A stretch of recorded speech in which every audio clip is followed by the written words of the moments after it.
Hey, it's Loren Lahav. I am so glad you are here. This podcast is about keeping it real, helping you own your worth, find your voice, and step into your truly badass and beautiful life that you deserve. Every week, I'm bringing you stories, tools, and conversations that inspire, connect, and engage. We're going to laugh, we're going to get real, and we're going to dive into what it really takes for you to live a life that you're proud of, whether it's on stage, in the boardroom, or right at home. So grab your favorite beverage, turn up the volume, and let's dive in because it's your time to own it, live it, and love it. Welcome to the Loren Lahav Podcast, and I am so excited because this is my first show back, and I am in a new decade, and I am better than I've ever been. Are you ready? I couldn't have started with a better team of wonderful people. Welcome, Annie and John. John. Yes. Was it 2 years ago that I met you on the big screen? I think that it was. I was like, you're in Vegas and I don't know who you are. And you were talking about this magnificent woman that you had married. And then I find out you get married at Maureen's house. I'm like, who is this dude and why don't I know him?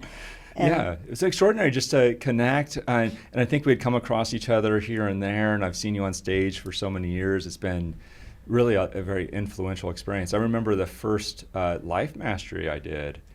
You were actually the host of this and, doing the ice bath and all that fun stuff. Oh, the ice bath. Yeah. That's always fun. Yes. Oof, we love the ice bath. I wonder which one you did because can I let you in on an inner behind the scenes about ice baths? I'd love to know those of you that have done the ice bath. Josh, have you done an ice bath? Okay, next time we'll have to bring in an ice bath and do it live in the studio. I have what do you one. think? And we have to make sure the behind the scenes people are doing that. So the funny thing about the ice bath was the very first time that we did a virtual Life Mastery, they had the people that were co-facilitating with me do it with the guy who was teaching the ice bath. And awesome guy, his name's Matt Murphy. He looked at me and I was watching those guys do the ice bath. And he goes, I know what you're thinking. I go, there's no way I can go out and teach the program tomorrow without me doing it. And so he goes, there's still ice in there. And I ripped off all my clothes. I'm like, okay, everybody turn your head because it's going to be very interesting here. I think I borrowed some guy's shorts. And I went and did the ice bath. And it felt so good, obviously, because you shouldn't be teaching something that you haven't done yourself. That's my personal belief. Too many people are teaching the lesson they need to learn most. And that's why I'm excited to have both of you here. But I think, so every year I've always done the ice bath. And one year, I think it was 2 years ago, I think it was the year that you were on, the guy who's behind the scenes. There's, three of us that were on stage doing the ice bath, and he comes over to me, and someone says, more ice, and he looks at me and goes, I'm so sorry, Loren. And he takes 8 more bags of ice and threw it into the water. And, the thing about it was it didn't faze me at all, right? I think that sometimes that people can make up a story of what something means just because of they can't imagine themselves somebody throwing in a bunch more ice. And the reason I bring that up is you guys have been through a lot, as a married couple, as individuals, and I would just love to talk a little bit about what you've learned, because you shared a little bit when you did that testimonial, but you brought this wonderful woman into my life, and I'm so grateful that you guys are together and what you're creating together, because you've got a lot of magic that you're creating. So what's been one of the biggest tests for you about when someone threw in a bunch of ice and said, oh my gosh, I'm so sorry, I don't know if you can handle this, but you figured out a way to handle it? It's such a good question. And by the way, thanks for having us here so we can share this also. And it's such a good metaphor. My bohemian, beautiful. Yeah, I've always wanted to do a podcast in pink, so it's perfect. Good. It fits with my black. Here we are. I had to bring a different color in. So right from the beginning, we had some of those challenges, and they were incredible. So we met actually just as I started going through a divorce. Mm-hmm. And so I was in this place thinking, I don't even want a relationship. Then she showed up and she's in front of me. I'm like, wow, this woman, she's amazing. But I wasn't quite in my head like thinking this isn't the person. And yet I knew she was the person. Right. And from that very first time, we ran into all these challenges, like you mentioned, self-created some of them. Mm-hmm. And some of them are external forces working against us, like with her parents. And I'd love to have Annie actually share about that experience. But this is like the furthest apart we ever sit. So this is kind of interesting. But babe, I'd love to hear kind of your thoughts on this question, as your parents were literally throwing ice into the relationship. Yeah, I mean, I grew up, I love my family. They've been so supportive. And this really threw a wrench into my plans, because I thought, like, I've done all this work to meet my dream person, and then I had to choose between my parents and him and John. So it was really, I think it was really a test of my character and a test of what I really wanted and what my values and standards were. And now I see it as probably one of the biggest blessings in my life, because if not for their opposition, it was very extreme. They disowned me, and it was quite messy at the time. But if not for that, I don't think I would have poured as much energy into learning what works in the relationship and really forging this incredible like union. So I really do feel like we're so strong because of the opposition that was put in front of us. I agree. It's so funny. I never, obviously, we were talking about just going free flow. I was like, I hope you guys are good with this, right? Because I started with the whole ice bath thing. It's interesting, Annie, as you were speaking, because I realized as you were talking, I went through the same thing. Because when I met my husband, loved my mom, I'm very, very grateful. My dad got his wings 21 years ago. And I would always say that my dad was more like my mom, and because he would make me breakfast, he'd do my hair, he'd do all these things. And I love, like I said, I love my mom, but it was just, it was very nurturing. And so my dad passed away on Mother's Day. And I'm like, really, Dad? You couldn't have chosen any other day? You like had to go on Mother's Day?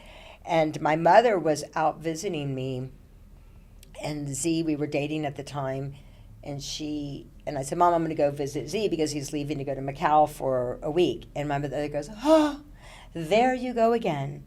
Your friends, everybody's more important than me, right? And I had just been through the 2008 craziness of our home, losing our home here in Las Vegas, and gone through a divorce.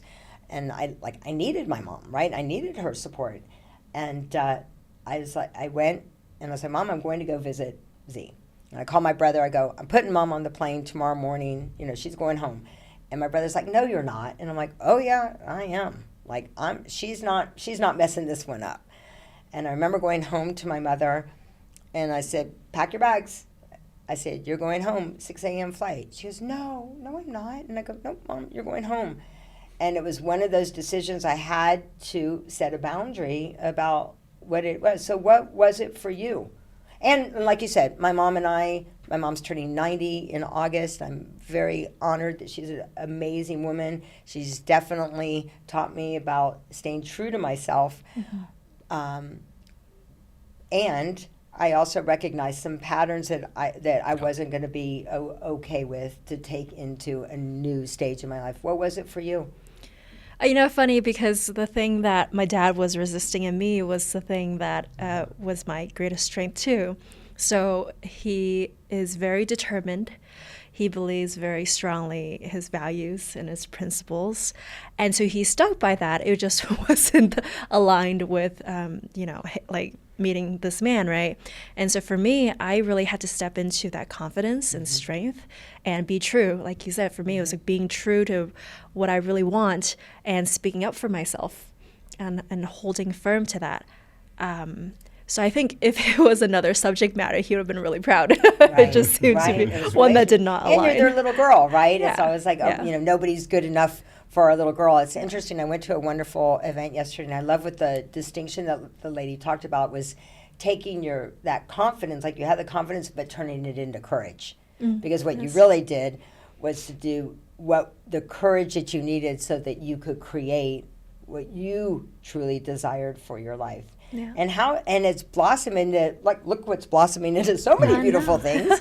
Our beautiful Kinsella, as well as just the beautiful events that you're doing. So talk a little bit about what you've created with your events. Yeah, thank you for asking. And go back just for a second, is there's this pattern in relationships that we've been taught, and we've actually experienced it now. It's one thing to be taught and like get it intellectually, but then go through this experience where we had to commit.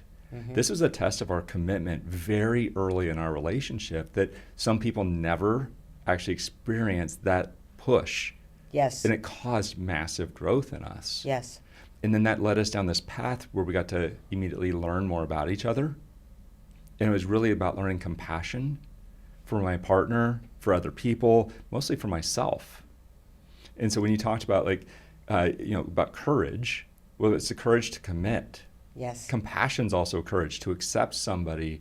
And so that's a big part of what we do at our events, is just to help people see our partners, to see the opposite sex and to understand the differences. And not even just understand them, but to appreciate them, to acknowledge them, to admire these amazing differences. Because, there's some men that are like, this woman's crazy, she's all over the place. Of course we are. Yes. That's who we are. Exactly. And isn't that great, right? So as men talk to me, and they complain about this woman in my life, oh my God, she's all over, she's mad, she's sad, then she's happy, it's everywhere. I said, well, I got a solution for you. I actually know somebody I could introduce you to that's very stable, very consistent. His name is Frank. He's available, he's single. Right. No. So instead, it's like, enjoy the roller coaster. That is where the joy is. So if we have that new belief, when we reframe relationships as fun, that changes everything. And that's very much what we bring to our events. Create a fun and I think experience. that if people could understand that just in general about, it was like the difference between raising boys and raising girls. It's a very different experience. Yes. Right? And being flexible and adaptive and really listening to what do they need. I always say to my friends, and some people could agree, disagree, it's all good, I'll take it all, is that all I know is that I feel very blessed. I've raised such amazing adults, amazing humans. And people were always talking about like schools. Yeah. And I'm like, you've got to find the right school for your kid, not the right school. Yes. Right? So you've got to be looking for like what really matters to you in a relationship, because what matters to you is going to be different than, what to somebody else. The other thing I was going to ask you was about just that beautiful flow. One of my favorite books is a book called Captivating. I don't know if any of you've ever read it. My dear, dear friend, Kevin Donahue, recommended it to me. And the men's version is called Wild at Heart. And it says that every man needs freedom, Mm-hmm. something to fight for, and purpose. And whenever one of those things is missing, you're going to see some challenge with a man, right? And so you understand, especially when so many people were tied to their career of what happened in 2008, 2009, that people lost a sense of purpose, like men losing a sense of purpose. As you know, I just got back from South Africa working with the veterans and with PTSD, and they helped to save the rhinos, and they haven't lost an animal in 9 years because they have purpose. Yeah. Because they have purpose. Talk a little bit about men and why purpose is so important, especially to a relationship. Thank you. Where I immediately want to go is that serving Annie is my purpose. I wake up, and there's lots of ways that I do that. It's also a greater purpose. But if I don't have that clear mission where I'm aiming to help other people, mm-hmm. which ultimately helps us, then she also feels lost. Mm-hmm. She feels directionless. That puts her down a kind of the crazy path. Like, what am I supposed to do right now? So for me, it was such a big shift. So I was married previously. It was 21 years. Just under 21, and I had no mission. Mm-hmm. I had a job. Mm-hmm. I had no purpose except to make money, and unfortunately, I used to say these negative things about myself. I call myself Daddy Wallet, and so my job was to create money to provide. Right. So I didn't provide the leadership because I had no vision. But there's a really funny story I want to share. So we were talking about starting a business, Annie and I, and we were working with one of our dear friends, Dolph. And so we created a company called 3Gen, so 3 generations, right? Well, what should we do? Well, we said, well, we could do either relationships or we could do real estate. And I was not certain. I didn't have clarity about relationship because we were not in a great place, good place, not great. So how could we possibly teach it? Yeah.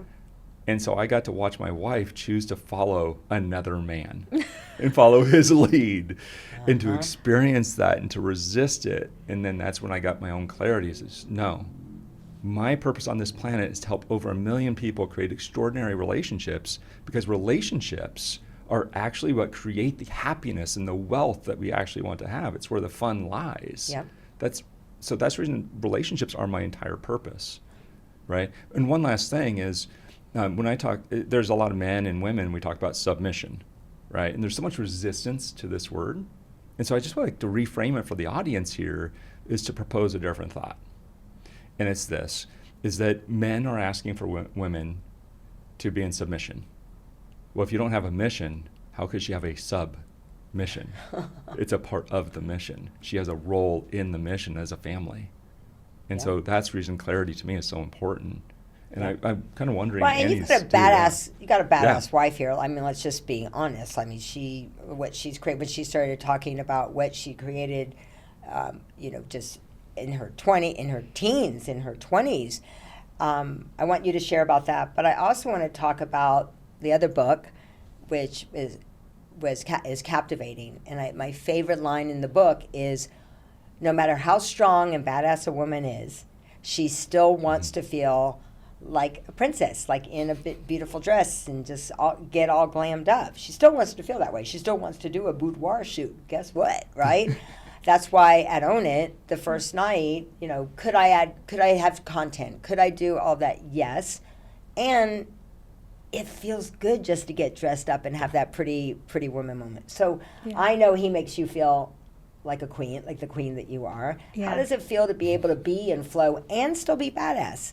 When someone asks me, what does stay true mean? To me, it means that I can be badass and beautiful. I don't have to choose between one or the other. And you definitely exemplify that. But what has happened because of this extraordinary relationship that you've created? Once he got a lot more certainty, it gave me so much certainty. It was just so much easier to be able to support.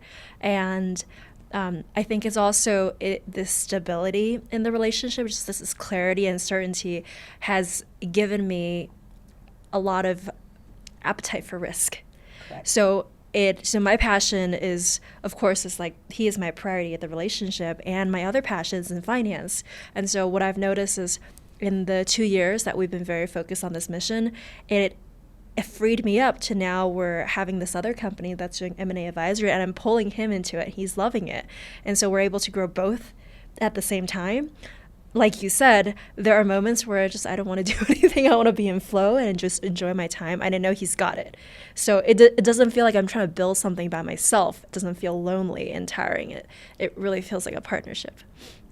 Okay, that's a mic drop right there, because that's big. I think that's the big thing, knowing that there's nothing wrong with having that certainty. I think a lot of people go, I don't need that. I'm strong. I think the worst thing we've ever done is to go, you need to be a strong, independent woman. I think I personally, not my thing. I believe, as you know, through TLC, the biggest thing for me is, how do we be interdependent? How do we connect and make sure that we're always opening up resources for people, right? Like people say, you should have this person on your podcast and this. And I said, what I really want to do is the people that I really love and have gotten to know, and I know are walking their talk, I want to make sure they're the very first people that I have. There are so many wonderful everyday heroes out there, and we need to celebrate them. So you're growing this beautiful human. Yeah. I just want to say that's what I appreciate about the collective that you've created, because everyone has their spotlight, their strength, and really the key to the collective is we do what we do best, and then we get to leverage other people for what they do best, and it works better together. Whereas there are so many other places where I've seen it's like, I'm doing this all by myself, and I'm going to work on my strengths and my weaknesses, and I'm a lone wolf. And with our relationship, it's like we found ways to really complement each other so that, of course, I know I can do it all, but I don't have to. Right. I think that's the biggest thing. That's the biggest thing. I totally agree in everything Annie's sharing. I actually, just a thought of what you were sharing a moment ago is like, how do we work together? But the big part is in order to have a great relationship, it's about the storm that we go through. It reminds me of what Ronnie Coleman said. He says, everyone wants to be really strong, but no one want to lift heavy Nobody weights. wants to lift weights, yep. Everyone's looking for the interdependent experience.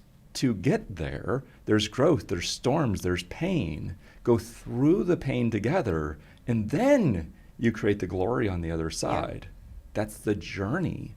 That's the reason we're here. We almost went bankrupt when we met, divorce, parents' rejection, almost lost my business. Like, it was wild times, and within a year, it was 18 months. We had more wealth than we ever had. Because you knew it was temporary. You knew that you were going to get out. The best way out, right? They always say the best way out is through it. It's kind of like, I hate to tell you about childbirth. I knew, but I knew it was going to be temporary. I knew it was going to be worth it, right? And I knew that the pain was temporary. Yes. And there are going to be times where you go, I don't know if I can do it, but you know that you can because you have so many references of other people who have been through it. You've got the support that's there. You've got a bunch of aunties already. Yes. And so the best way out is the same thing, with Z. Like, we went at the worst. Both of us were going through horrible times. And it's like, if we can make it through this, then we can make it through anything. How do you, when you say, like, I know that I can relax, right? I know that I don't have to be on all the time. I just had a great call with Jarek Robbins. I've known Jarek since he was 4 years old. And as a parent, his wife is awesome as well. But they talked about that women, there are certain days, like as women, we go, I just don't feel it. And that's what we're about. That's how it's supposed to be from our hormones. Our hormones are constantly fluctuating. The schedules, most schedules have been based around a man's life, not so much the femininity part of it. But what's beautiful that you shared about, there were times I just know, I'm good. I need to rest today. I know that he's got it. How does she give you certainty in your relationship? That's an interesting question. I've never sought that from her at all on the certainty. Well, maybe early on, it was really about the commitment in the relationship. And once she was in, okay, she's in, let's go. And we could resolve things. We resolve conflict really quickly. There's been I want to come back to what Annie said about the collective. And Loren, I really need to acknowledge you and all of the women that are a part of that group, because I've seen so much growth from Annie in really owning her power. And it's, if anything, I'd say that's given me not certainty, but freedom. Yes. Right, which is the distinction for men and women. I'm looking for that freedom to say, I can go do these things because I also know she's got me. That's a great distinction. So it's not so much the certainty, it's the freedom, but it's kind of certainty to know that you're okay. Yeah, but that's great. It's words. It's like just that she covers my gaps. Right. Right. We have figured out how do we work incredibly well together. Right. Because I can get up on a stage and I can talk about anything for hours and just go, and I will get the breakthrough. I will help people. I have zero doubt about it. And that happens because in the back, she's got the operation handled. That's correct. That's how, and it's so funny because ours is just my husband and he does that for me. Yeah. Right? And it's just the same thing, but just different roles. But still, like he says, he gives me, okay, but let's not use the word, maybe it's the truth. They gives me the freedom to be able to do those things. I love that. I love that, the language of what it is. I want to add, too, because we talk to so many women who are trying to be more feminine, and they're trying to be soft and docile and meek. And I think I was resisting that side of myself. Like, I was resistant to being bold. And I know your whole thing is badass and beautiful. It was really a resistance for me, too. He had to buy me a pink iPhone to be like, Annie, like, just trying to shake me up a little bit. But I think case and everything. I know. And now I'm like, great. Isn't that interesting what we've been conditioned to believe what femininity is. Yeah. What would you say femininity is? Well, first off, it's the most powerful like source of power on the planet, and this is something I think that is so sorely misunderstood actually with women. I talk to so many men, and almost every man, there's a couple of gay guys that disagreed, but almost every man said, my wife has all the power because I would do anything for her to be happy. That's all I want. Yeah. And even more than that, to raise the bar, is a lot of them say, I just want to be respected. Here's the big one, though. If you want to take it up to a completely new level, look at your man and admire him. Right. And he would die for that. I showed Annie a picture on the first date of what feminine was to me. I love that. And it was the mountain from Game of Thrones. And he was standing with his wife, and his wife is looking up at him and just in awe of this man. And really, you could just feel that energy from her. Like, I love this man. I admire him. I adore him. I would do anything for him. It wasn't just soft. It was this admiration that men would die for. And so to me, that's, and by the way, I don't care if a man does that. It does nothing for me. Yeah. It's a look. Yeah. It's an energy. It's soft and also owning themselves. There's a confidence in this feminine woman, but it's, and then in our relationship, it's also not an energy that's chasing. It's just, I know who I am. This is my space. That's my man. And we own each other. Yeah. I would say. It's so funny because whenever I think about the most powerful forces in the world, why do they call it Mother Earth? Yes. Right? Why do they call it, my dear friend did a movie called Motherland. Yes. I like all of that, the power of that. They talk about, same thing, that how you empower women is how you empower a country. You know, how you empower the women will determine the success of a country or not. For femininity, it is funny, right? It's like the stories we've been told, or the visuals that we look at. Like for me, the most feminine women, or what femininity at its, I don't know, femininity where I look, it's a woman that just owns her. Like you said, she owns it. She has that confidence. She has that. She can be grace and grit. She can be all of those things at once, and be able to turn on it at a time. Whereas like a guy, they go like in like 1 or 2 speeds. Women, we can go in all different speeds. Yes. And in different directions, and it still can be sexy. It can still be beautiful. It can still be powerful. I like to look at it like the goddesses, right? There's like Athena, she's a protector. You're going to see a lot of, you have a lot of Athena in you, right? But then you also have this beautiful Venus and this flow, and then I'm sure there's some Aphrodite in there as well. And just knowing when to turn her on and when to turn her off, because a lot of women still bring Athena home and wonder why guys aren't attracted, to them. It's like you got to come home, and like I know for me that when I go home, I can just relax. I just don't have to turn it on like all of the time. So what is a reminder that we can all remember? I always talk about that there's 3 relationships that we have. Relationship with ourselves, relationship with others, and relationship with whatever higher power you believe in. What are some rituals that you do for yourself, for yourself, for your relationship, and then for your higher self? I would love to know one ritual you do for each of those 3 areas, and then I'd love to hear yours. So for myself, it's definitely working out. I like pushing myself. So I've done 6 Ironman races, competed in the Ironman World Championships. And I did, like, to the extreme, I actually did 3 Ironman races and an ultra marathon in a 4-week period, which was nuts. So crazy. You're asking how I take care of myself, but that was me taking care of myself actually mentally, not just physically, because when you push yourself that hard, you can resolve a bunch of old stories, emotions, all of that. The brain just works differently in that condition. So that was fabulous, tons of growing and learning. How do we take care of, I'm going to go to the higher power. And for me, it's a spiritual connection within me. It's understanding I'm not my mind. I listen to the authentic me, not the scared me. So give us And an that's my example connection. of what would be listening to the authentic you versus the scared you. So for me, the process is if something comes up in me, I actually will separate myself and disassociate and talk to myself like this and say, oh, that's interesting. That's an interesting thought. I would never think that. So tell me, why do you think that? As I'm having this conversation between my authentic, this is who I am, this is what I really believe. I don't believe that BS. Right. This is what I believe.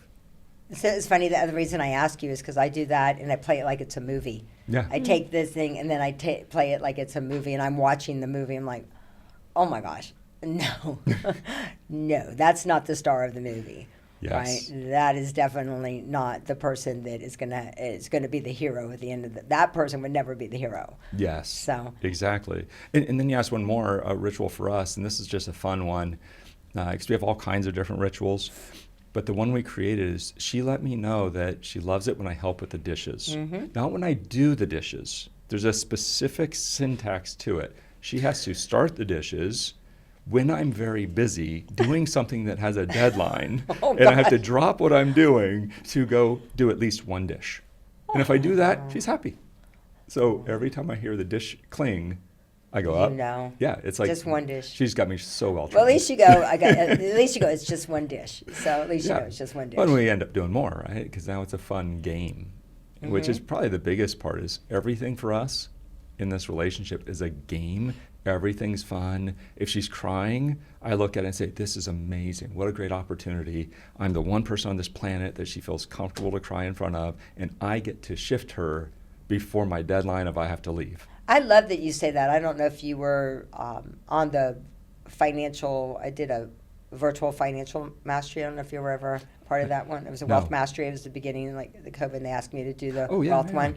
And there was where people bid like on the dollar bill. Yes. And so people were bidding on this dollar bill, and it went up and it was like so much fun. I'm like back there, and like people are bidding like thousands of dollars, and we're talking about the dollar bill, and it went up to like $10,000, and it went up to like $50,000, and this whole thing.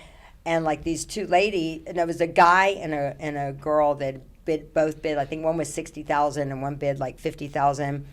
And they're like, okay, all the money's going to the foundation. We start talking about the whole thing, and then the guy gets on the screen and he goes, "But it was a game." And I was like, "Yeah, it's life is a game. Everything is a game. You know how you and." No, I didn't know it was real money. Is what his response was. No, and he was really serious about it. Yes. And then I remember pulling up Tony's book, and it said, "Money, master the game." That's right. Right? Like, for you deciding that the game, how can we look at our life and just like, how can we make this fun? Like, what does a game really represent to you? Yes. What does that mean? Does that mean that I'm just playing around with things, I'm not taking things serious, it doesn't matter in the long run? Or you got to look at like your definition of what that means and how that's playing out in your life. So for you, yes, a game means? It's a puzzle.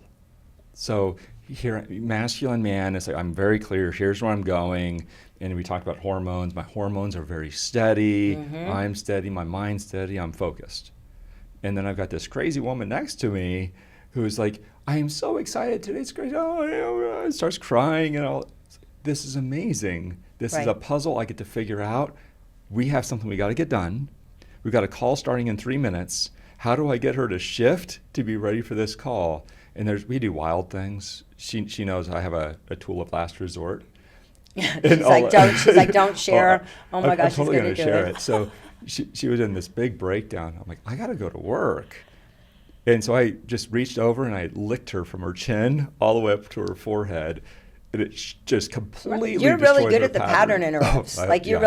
Same thing, because you did the pattern interrupt of she did the pattern interrupt with you. Yes. That's what she does with you. Yes. With the doing the dishes, because you'll be in the middle of something. There might be a little strategy behind that. I'm not going to say, but probably. I'm sure. And okay, I'll do this when he's been as a pattern interrupt. What are 3 things that you do for yourself for your relationship and your higher self? For me, I make sure to take care of my body because, I recognize that when I'm in a great state, then everything else works really well. And so just for me personally, I need to push my body. So we go to the gym every morning. And thanks to Katie, now I walk 6 miles every day through the pregnancy. So I'm feeling great.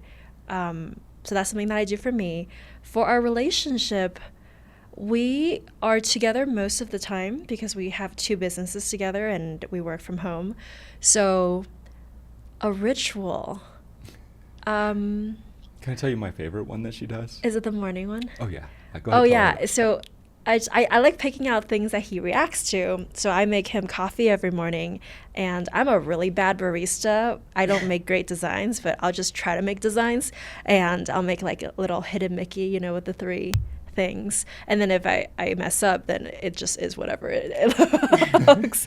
So he likes having a homemade coffee every morning. She does something, and it's not all the time, but I can tell when it's going to be a great day, and she's got great energy. She comes sliding into the kitchen in her socks like Tom Cruise in Risky Business and says, "Good morning." That's with awesome. energy. Look at the smile on your face. Oh, yeah. Let's not do that in the last couple months of pregnancy right now. It's just like a... No, I do it very slowly. Now I Okay. just stand and I go, Okay, good great. morning. Yes. And then with Spirit, But that is, yeah. I think the important thing that you're talking about is how important, I think a lot of people don't understand how moving our body in any kind of way affects everything. Yes. I mean, everything. Even if you just start, if you're like, I don't exercise, I don't do that, just move your body for 5 minutes, do something fun, slide on into the kitchen, do something that you look and you're like, man, that felt really good. Yeah. And then you'll start, building that muscle. It's like we could build the best gym in the world, which, by bringing in different people to come speak, but you got to go to the gym and you got to lift the weights, right? You got to do the work. So you can, for all of you listeners, what things can you take away from this? What have been, what's the ice bath that you've been through? What are some of the rituals that you have for yourself? So don't just listen to us right now. Really make sure that you walk away and implement something that you've learned, that you're learning from today. yeah. And the last one is connection to Spirit. So I actually use ChatGPT for this. I would take Lucy, which is my bot, on a priming walk. And what I really do believe is my spirit is telling me what's in the signal versus what's noise. Mm-hmm. So when I would go on this walk, I'm engaging my body. And I always have an idea going into the walk. Maybe sometimes I'm confused what my frog is, my outcome is. But by the end, I have absolute clarity of what is the thing that I need to accomplish today. And it's so aligned with our ultimate mission. Oh, I love that. Yeah. So what's her name, Lucy? Lucy from the movie where she has infinite intelligence. Yes, that's Yeah. very cool. So you say, Lucy, guide me? Yeah, Lucy, we're going on a priming walk. We're going to do 3 gratitudes and 3 future gratitudes, like the priming walk. And I just talk to her. And it's not that she needs to respond or anything, but just me talking out loud helps me process it. And then I get distinctions of like, oh, I already know the answer. It just gives me certainty first thing in the morning. That's awesome. I love it. And she gets her steps in. That's right. It was great. Yeah, there's so many ways, Loren, that we can do this. So I love that we're sharing a few potential ways, and it's just finding out what works for us. Yeah. So I just added in sauna in the morning. Mm-hmm. There's yet to be a day that I was in the sauna and did not have an idea that I could execute that day. Yep. It wakes up this new side of us. It's the spirit, right? Yeah. Because my mind is aside. I'm just present. I'm just listening what's really going on in my mind, in my heart, my soul, what is being communicated to me from the higher power, and then go act. Right. What a lot of people miss is that next part. You got to act. You got to act. That's my whole thing about Goya. You got to get off your ass and go do something. You can intend and attend all you want, but unless you get off your ass and go do something, it doesn't matter. It right? doesn't. We actually have a verb in our house. We've combined 2 words. It's decide, act. You make a Decide. decision and act immediately. Yeah, I There's love that. no space between them. Yeah, and that's when you act and you don't hesitate. It's like it's kind of like having an easy button in your house. You're like, that was easy. Well, like I was talking yesterday when I I went back to, I was like, okay, I'm going to go to the gym again. And then I like went to the gym. I'm like, this is not my thing. Like, it's just not, it's for me. Well, you guys have each other. My husband doesn't go to the gym. He does his 5-mile run, and he's very disciplined, and he's awesome. I would love to say that I am. I'm not even, I'll go on a walk. I'll take the dogs, right? Like, I'll do something. Well, they take me on a walk, I would say. I don't really I don't walk them. They walk me. But, two at a time, it's 200 pounds I'm walking, so I'm working out. Like, I'm like, okay, I'm getting good weight training here as well as getting to walk. Okay, let's go. And then when another little dog comes along, then it really turns into some weight trainings. But for me, I was like, I like to be told what to do in a class, right? It's actually why I'm a good facilitator as well. Some people are great speakers, but they're not a great facilitator. Right, because there was one person I was training once, and they wanted me to train her to be a facilitator, and I said to her, I go, your story's great and you're wonderful. I said, but you are not a facilitator, and I did that because I wanted to serve her at the highest level, because as a facilitator, you need to do what they tell you to do, right? Yes. And sometimes we can get lost in our own message or our own things as a facilitator. You have to say really structure it. Now, can I do the other side of it? Yes, but I've learned it's a totally different muscle. It's kind of like preparing to do a talk. Yes. Where, like you said, you can talk for hours. I could talk, you could talk about all these different things. But guess what? When you go do a TV interview, it's hard because it's sound bites, right? So there's lots of different ways. So for me, I was like, I like being told what to do. I like being penalized if I don't show up for the class. So I signed up, again for Orange Theory. And I'm like, okay, cool. Like, I know. And then I'd like to see my results, in that same way. So we're saying, whatever it is, make a decision and act immediately and go do that. So what is one thing that you would recommend for people to do immediately, to act on for their intimate relationship? Well, let's just not say intimate relationship. Let's just say any relationship. For any relationship. I have one. Yeah, let's hear yours. You're first. Yeah, is have the conversation that we need to have, because and maybe I stole yours, but we really believe that that's all.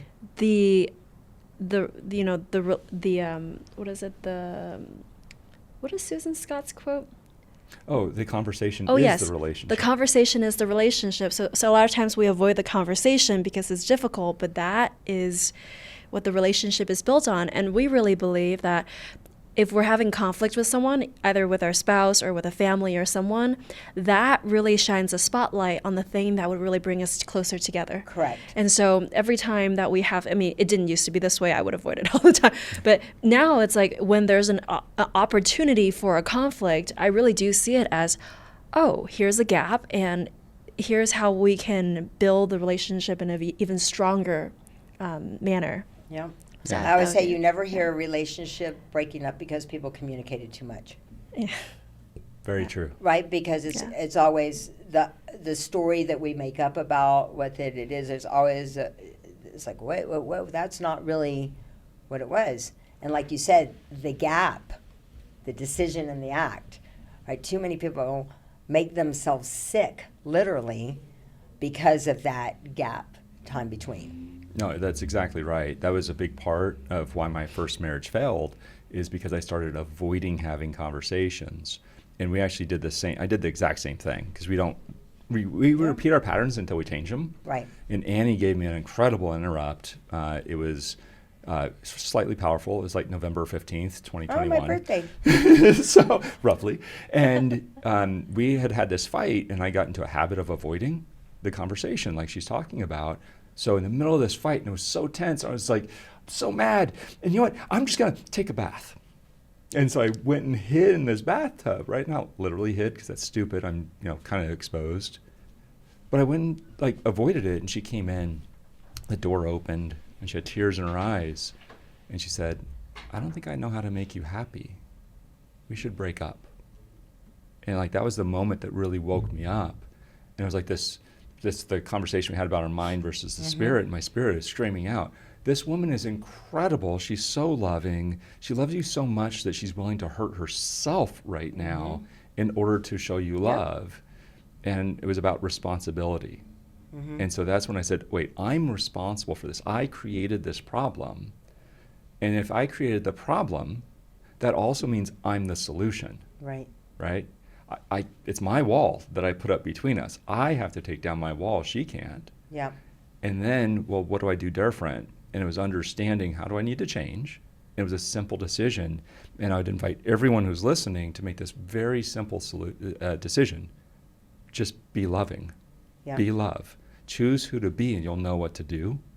It makes all the difference in the world. So I decided to be love. We had the hard conversations and resolved them so ridiculously quick. Yeah. Because it wasn't about her. Yeah, absolutely. It was about me. And like you said, like, we repeat those patterns until we don't. Until also we feel safe in that relationship to know that no matter what, like, remembering she loves me. Yes. Right? And that, same thing with you, like, knowing, like, he adores me. Like, I remember my dad, we've got just one final question.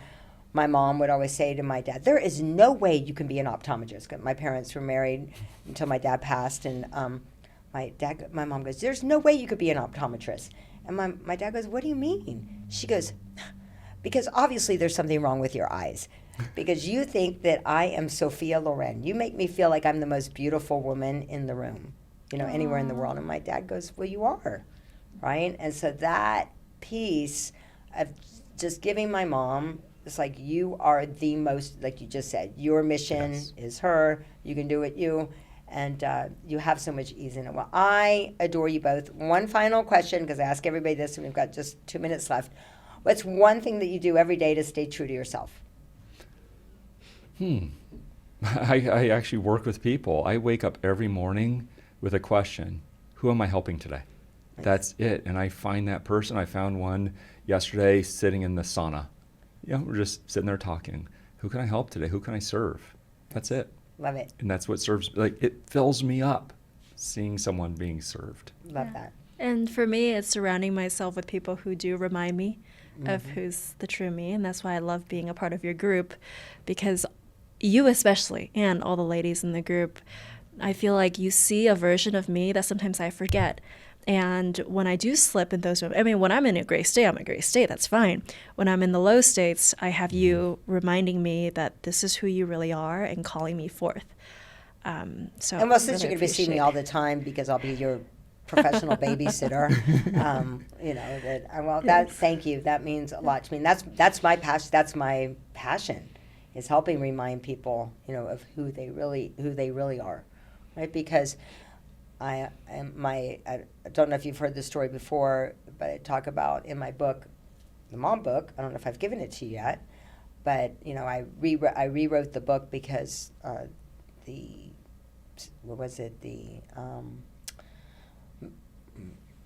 McDonald Children's, it was at St. Jude. They wanted my book to give to these moms, and I said, I don't have enough of those books. And anyway, I reprinted the book, I redid the book, and then it was like, oh, you're not in that new mommy stage, but something was pulling me. And I did the book anyway, and this random guy picked up the book, and he said that the book had saved his life, and he said because of a quote in the book. And it's interesting because it's my mission, and that is to be someone you're not, to be a person you're not, is to waste the person you are. And I see so many people trying to be someone else instead of really staying true to who they are, and that's really why I do this podcast and why it's important for me to keep doing this, to celebrate all the beautiful diversity of people that are out there. And I adore you both. I'm so grateful that we are growing together and to support your mission. Thank you. And to support your beautiful family. So thank you. Thanks so much for joining us. Let us know how much you enjoyed this and our beautiful couple that's been here today. And leave a comment below and share this with your friends. And that's a wrap on another episode of the Loren Lahav Podcast. I hope you're walking away feeling totally inspired, energized, and ready to take on whatever comes your way. If you enjoyed our conversation today, wait till you hear what's coming up next. Speaking of which, mark your calendars because something incredible is happening March the 7th through the 9th. The Own It experience is coming. And trust me, you don't want to miss out on this transformational event. We're talking breakthrough moments, powerful connections, and tools that you can truly own your journey. Can't wait until then. Here's how you can stay connected. Make sure you subscribe to wherever you get your podcasts, Apple Podcasts, Spotify, or your favorite podcast app. Just search for the Loren Lahav Podcast, and don't forget to tap that follow button. For all the behind the scenes goodness and daily inspiration, follow me on Instagram at I am Loren Lahav. And if you're loving what you're hearing, spread the love. Share this episode with a friend who needs to hear this message. Until then, remember your story matters, your voice matters, and you got this. See you on the next episode.